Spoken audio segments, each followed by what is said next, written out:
Muy buenas a todos chicos, y nada más empezar quiero dar la enhorabuena a toda esa gente que se haya podido aprovechar de un análisis que hicimos aquí en el canal donde comentábamos los puntos más importantes en caso de que se diera ese retroceso, el cual podíamos aprovecharnos como forma de rebote como vemos por aquí, y nosotros teníamos marcado ese punto de FIBO que sería este punto de aquí, ese 382 que comentábamos y analizábamos en los vídeos anteriores, pero es más, también delimitaba esa zona de order block por la cual el precio podía tantear esta zona para buscar un rebote. Y veis que este movimiento acelerado que se dio aquí en Bitcoin en temporalidad de 2 horas, nada más llegar a ese punto, a esa zona clave, el precio rebotó con fuerza al alza. O sea, llegar a mirar la exactitud de este Fibonacci que teníamos delimitado. Mirar, justo tengo este Fibo marcado por aquí y mirar justo dónde fue el spike de esa vela. Es una verdadera barbaridad. Obviamente no vamos a adivinar el punto exacto, no sabemos si va a rebotar en ese principio de order block, en ese punto de Fibo, o va a tener algún spike por debajo llegando a esa parte baja de ese order block, pero teniendo una zona delimitada me parece sorprendente que el precio justo haya retesteado esos puntos del 382 y justo nada más llegar a ese punto rebote con fuerza al alza. Dicho esto, si no queréis perderos ninguno de estos análisis y tener la información más valiosa del mercado, os recomiendo que os suscribáis y activéis las notificaciones para tener toda esta información en el momento correcto y poder aprovecharse de ello. Comentado dónde ha rebotado el precio de Bitcoin, lo que comentaremos hoy es un pequeño análisis de qué está haciendo el precio actualmente y además un par de noticias muy interesantes del mundo cripto, porque ya sabéis, hay que mantenerse bien actualizados para saber cómo operar los mercados. En primer lugar, lo que quiero comentar es que Bitcoin es uno de esos activos que se mueve en formaciones de rango, es decir, forma un rango, por ejemplo, como en esta zona, y luego cuando rompe ese rango lo que hace es tener un movimiento acelerado. Y así es como se movería Bitcoin normalmente, ¿veis? Un rango, movimiento acelerado, rango, movimiento acelerado. Por tanto, lo que podemos esperar ahora del precio es que consolide y tenga una formación de rango. ¿Y por qué sabemos esto? Porque en temporalidades menores, como vamos a mirar ahora, tiene una formación de divergencia, que es el principio de la formación de un rango. Sin entretenerme mucho más por aquí, este rango que comentábamos ahora era un rango de formación de este estilo, ¿vale? Como vemos por aquí, os lo dejo aquí marcado, y justo cuando rompió con esa vela, pues el precio ya fue a buscar esas cotas inferiores, ir a buscar ese primer punto de parada que hablábamos del 382 de Fibo. Recordar que en ese análisis que comentábamos los posibles puntos de parada de Bitcoin de cara a que vaya a buscar esa parte baja del rango, es decir, esa parte baja que comentábamos en rango en temporalidades superiores, como vemos por aquí, en caso de que vaya a buscar esta zona,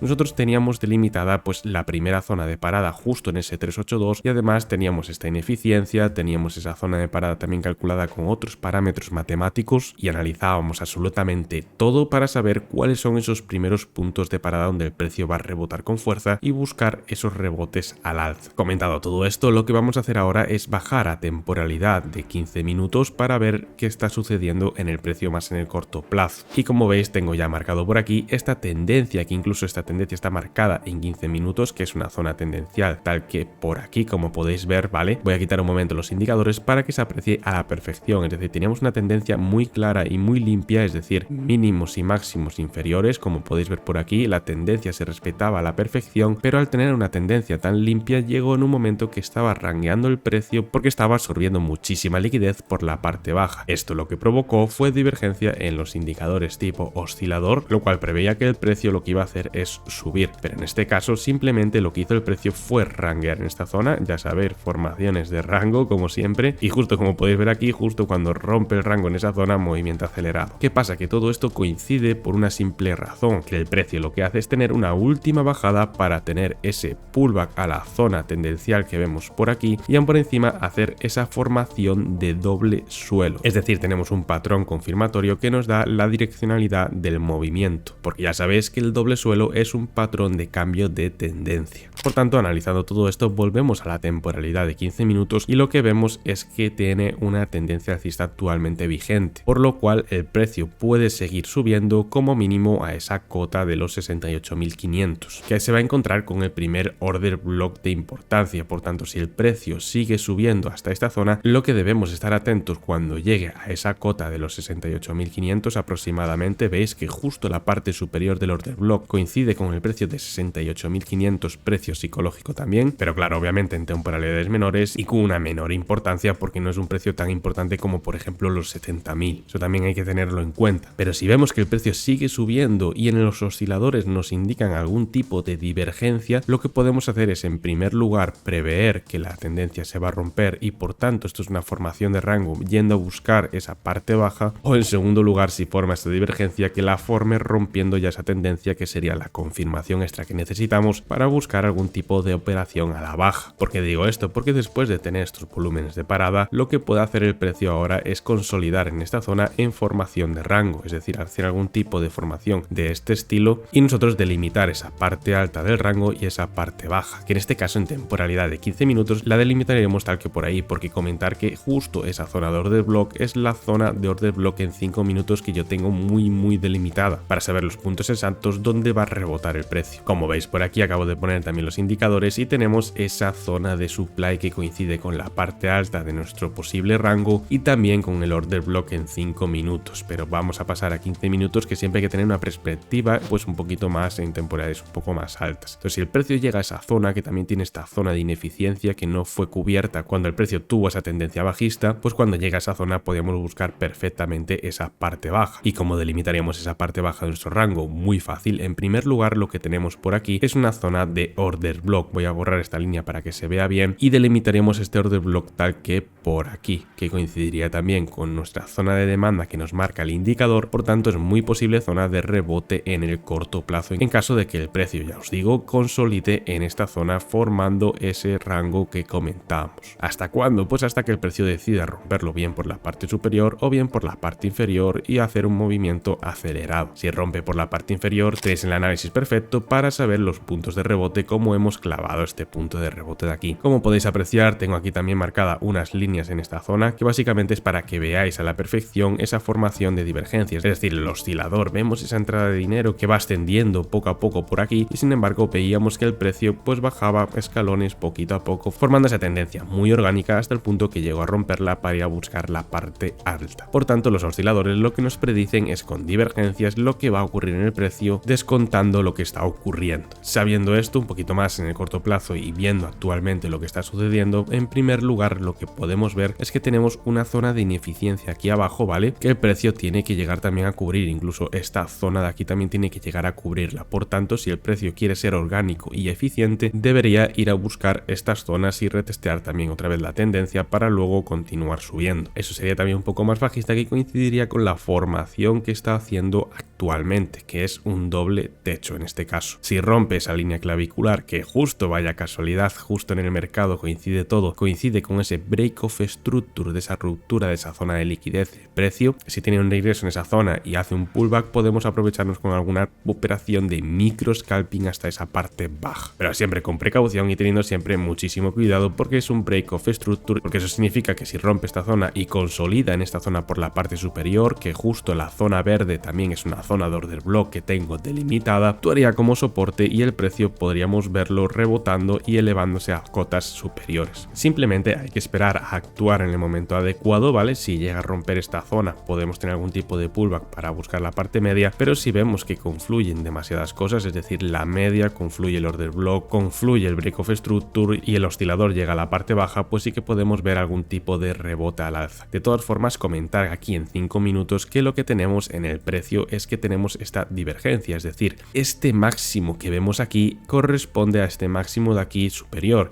pero sin embargo este máximo superior al anterior corresponde a este máximo inferior al anterior. Por tanto, tenemos una divergencia la cual está correspondiéndose ahora con esa bajada que está teniendo. ¿Qué significaría todo esto? Pues que, como ya sabemos, cuando ocurren divergencias en puntos clave como puede ser este order block o este break of structure, lo que podría corresponderse en esta zona es una zona de fake out, o dicho de otra forma, zona de manipulación. Ya sabéis que normalmente corresponden esas zonas de fake out o manipulación cuando corresponden esas divergencias, pero para eso necesitamos la confirmación de que el precio reingresa a su zona por esa parte baja. Comentado este análisis más en corto plazo, recordar que esto no es ningún tipo de recomendación de inversión, tenéis que hacer vuestros propios análisis. Os quería comentar ahora un par de noticias que están ocurriendo en el mercado cripto y que creo que todos deberíamos tener en cuenta. En primer lugar, como vemos aquí, las CBDCs, es decir, todos los los países están desarrollando una moneda digital, ¿vale? La cual esto viene todo desarrollado por el reglamento MiCA. Este reglamento lo que hace es obligar a los exchanges a hacer KIC, que es la noticia que también os quiero dar a continuación, que es que MEXC ha impuesto el KIC para poder operar en su plataforma. La verdad que es un varapalo porque había mucha gente que operaba en esa plataforma precisamente porque no tenía KIC, y como vemos están intentando apoderar de lo que viene siendo el mundo cripto que se le estaba escapando de las manos. Por tanto, está entrando la regulación muy poco a poco, y lo que quiero comentar también a nivel noticia es que el USDT no va a estar regulado por el reglamento MiCA en principio. Sin embargo, sí que se está dando el brazo a torcer para que se regule la moneda de USDC. Por tanto, hay que tener mucho cuidado porque no sabemos qué está ocurriendo exactamente en los mercados ni cómo están gestionando todo esto los grandes gobiernos. Como vemos también por aquí en Cripto Noticias, el futuro del euro es una CBDC, afirma la presidencia del Banco Europeo Central. Ya veis por aquí que simplemente se está modernizando, intentando recuperar ese control que tenían sobre las monedas estables, porque actualmente lo están perdiendo. Es decir, tenemos el euro, tenemos el dólar, el cual podían controlar cuánto se emitían y de qué forma se emitían, y es más, de qué forma se gastaba, pero actualmente con el mundo cripto estaban perdiendo ese poder porque no tenían esa posibilidad de poder hacerlo. Y mirar por aquí justo lo que os comentaba, USDT es la stablecoin reina de Europa, pero esto está a punto de cambiar, y esto precisamente es por lo que os comentaba, que el reglamento MiCA está obligando a hacer ciertos cambios en estas monedas estables, por cual USDT no pasará seguramente por el aro. Todo esto hay que tenerlo siempre muy en cuenta porque es a donde nos lleva el futuro y es el siguiente movimiento que están haciendo los gobiernos para intentar controlar todo el tema cripto. Recordar que cuando tengan el poder de las CBDCs podrán rastrear qué se hace exactamente con cada moneda, cuántas monedas pueden tener cada persona. Literalmente tendrán el control absoluto de todo. Comentado estas noticias, espero que os guste este nuevo formato para comentar algún tipo de noticia cripto así al final de los vídeos, para estar siempre lo más actualizados posibles, y recordaros que tenéis abajo el enlace de Binx, que es la única plataforma actualmente con la que se puede operar sin KIC. Lo normal es que todos los exchanges vayan a pasar por el aro, pero Binx por ahora se mantiene en su forma de no pedir KIC. Así que si queréis operar el mundo cripto sin KIC, os dejo el enlace en la descripción. Dicho esto, espero que os haya servido este análisis express. Si os ha gustado, darle un buen like y nos vemos en el siguiente análisis. Chao, chao.